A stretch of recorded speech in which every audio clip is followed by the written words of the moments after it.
What up, guys? Ryan here with Tampa Carry. You guys know, if you've been following me, I love asking people why they want to get a carry permit. So the other day, we've been having really small classes because we're trying to keep this social distancing thing that we all got to follow, right? So I got just a couple people in the building and I asked this dude, why do you want to carry a gun? Now let me start off by saying his name is Robert Chin. Robert, he is jacked. Like if I was going to prison, I would not want Robert to be my cellmate. Robert is like jacked. He is ripped, man. So here's what Robert has to say.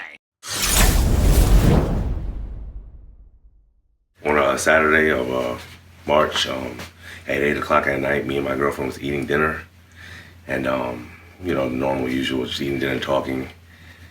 When we was eating, we heard a knock at the back door.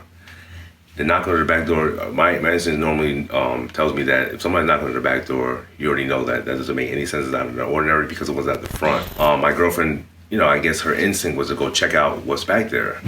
I told her don't go back there and check out what's back there because we don't have anything to protect us. So literally when she went back there, he had to knock even louder. She opens the curtains, and when she opened the curtains, she sees this man there, bloody and already sweaty in his briefs. She opens the door, and when she opens the door, she was standing right there next to the guy, and the guy was screaming, let me in, somebody's chasing me, somebody's after me. I grabbed her and pulled her in the house, and I closed the door, and I locked it. And when I locked the door, the guy was already pulling on the door, and trying to get in. So I closed the curtains and I was like, hey, back up because I don't know where this is gonna go. So as I'm backing up, the guy's knocking and the knocks get louder and louder and louder.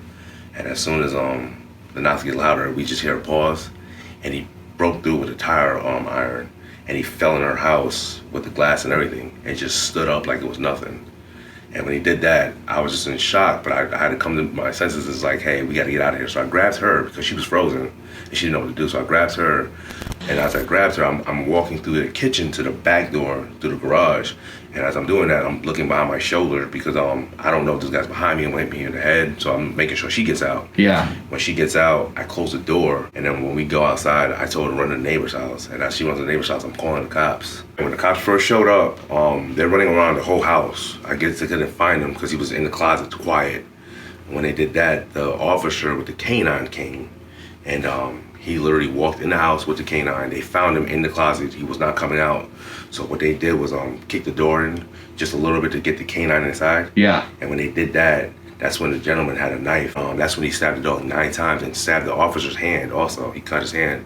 I saw the dog being dragged out and I said, what's going on? And the cop, he screamed at me. He said, the guy stabbed my effing dog. And I was like, this is not good. So what was left over, when they were done attending to the dog, they went back in the house. And that's when they apprehended. I didn't know that the dog is considered an officer. So, right. Yeah. So it's basically you try to kill their own. Yeah. This is not his first rodeo. When you look up his charges before that, he has a history of armed robbery with a firearm. Yeah. Burglary with intent to hurt people. So he does that every time. I guess he gets high and just breaks the people. And you said this guy moved into your neighborhood 4 houses down. 4 houses down, literally across the street to the left. You can see. But the thing about it is, with that whole situation, I was just like anybody else that didn't think that. They needed a gun. Guns cause problems. And you're a freaking jack dude, man. So you can probably handle most threats. Until I seen that guy stab the dog 9 times. Yeah. And that's the thing that people don't understand. I wasn't trying to be a hero. Yeah. Because I don't want to be that guy that's wrestling with somebody. And I don't even know if he had a gun. He could have had one too. Yeah. What I find really fascinating about this story, Robert is very typical to most people that get into guns. Robert said to me in the class, he never really thought that he needed a gun prior to this incident. He didn't need a gun until that guy was inside of his house, covered in blood after smashing the window. What was even more chilling to Robert is what he found when he looked on his Ring doorbell.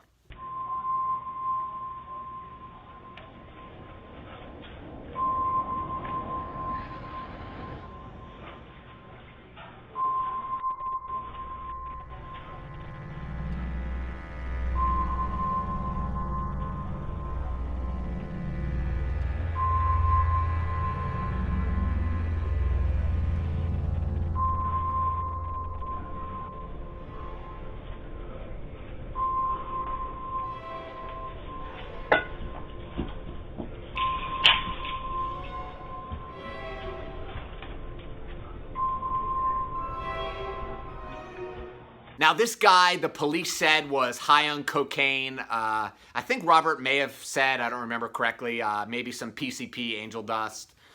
So the guy was just tripping balls, right? He thought he was hiding from somebody, but there didn't seem to be anybody. He would just seem to be tripping, like maybe he was running from fairies or, you know, those angels in the dust. I don't know. So anyway, you know, it's scary. We don't always know when this kind of stuff is happening. And now with the invention of these cameras and stuff, we're able to see it. But before we continue, I want to talk about the big questions and really talk about, was the use or threatened use of deadly force legal in this situation? So, question number one, how could this situation have been avoided? You really can't avoid a situation like this, especially when the scumbag is willing to smash your window to gain entry. You know, really one of the only things I guess you could do is have that hurricane-proof window on your sliding glass door so that it's not as easy to just smash. That's probably one recommendation. Makes sense. In fact, I need to check my sliding glass doors if it has it or not. But I think that would definitely help. The next question is, what level of force can be used? Now, obviously, this bad guy has entered the home unlawfully. They've entered the home by force, so this would fall under the purview of the Florida Castle Doctrine law. And in my opinion, the bad guy's covered in blood, he just smashed my window. I would truly believe that the use of a firearm would be a reasonable response. But that also means you have to have the gun physically on your body, even when you're doing something as mundane and as common as just eating dinner at the table, right? I mean, I don't do that, to be honest. I don't do that. I have guns in safes around my house, but I don't always have a gun on me when I'm just relaxing in the house because it's just uncomfortable, right? It's supposed to be. But that's also how you can easily fall victim because you don't always have time to run to one of those quick reaction safes to be able to gain access to that gun. I mean, it's scary, right? This stuff happens fast. So as I mentioned, this situation, in my opinion, does fall under the Castle Doctrine law. The next question is, where is the line in the sand? And remember, the line in the sand is the point at which, once that bad guy crosses it, you really don't have any other choice but to pull out your gun and engage that threat. In my opinion, the line in the sand really would be as soon as that guy smashed my sliding glass door and fell into my house. You know, Robert just had his girlfriend there. I think he said he has a 5-year-old son. I may be getting the age wrong. Thank God his son wasn't there, because for me, it'd be very hard for me to get Tiffany and all 3 kids riled up real quick or wrangled.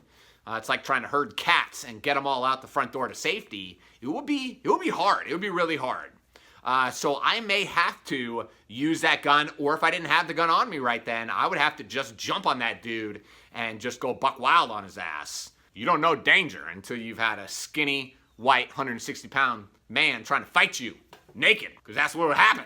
Terrible, traumatizing. And the last big question is, what would you do?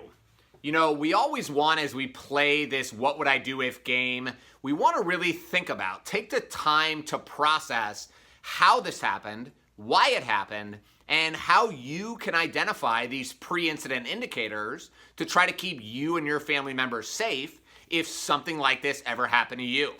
You know, one thing that's really fascinating about these Ring doorbells is that you can see weird stuff gets captured on these things, right? People coming up naked, ringing the doorbell with a gun in their hand. One guy was wearing body armor, no pants, but he was holding an AR-15, ringing the doorbell at 3 in the morning. I mean, what is that guy gonna do if somebody opens that door? And in Riverview many years ago, there was a guy ringing doorbells and he had a pistol in his hand, and thank God nobody answered. Eventually the police came and they ended up killing the guy in the woods. You know, that guy was gonna do something. That guy, if those homeowners wouldn't have seen that gun, or if they would have been home, it could have ended badly. He could have easily killed or hurt, raped, you know, whatever, lots of people. So make sure you're thinking about these situations, guys. Hopefully this video helped. You know, really crazy scenario. I love hearing stories like this. If you guys want to learn more about Florida concealed carry law, make sure you pick up a copy of my book. It is amazing, I'm telling you. It's a good book, man. It's a good book. Check it out. I'll include a link down below. And until next time, guys, keep training and stay safe.